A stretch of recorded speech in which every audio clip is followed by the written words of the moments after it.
I should say that we never say, learn Yiddish because otherwise it'll fade away. We never appeal to guilt or responsibility because we're Americans. We don't do something because we should. We say, you like to dance? Come have fun dancing with us. You like to sing? You like to play music?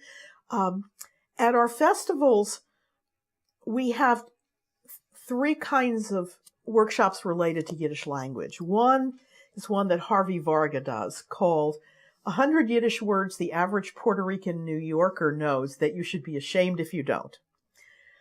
Another is Yiddish Proverbs, and Yiddish teacher John Levito, who teaches at Stanford and at UC Santa Cruz, teaches Yiddish Proverbs because everybody likes Proverbs, and you can pick up a little Yiddish while you hear the Proverbs.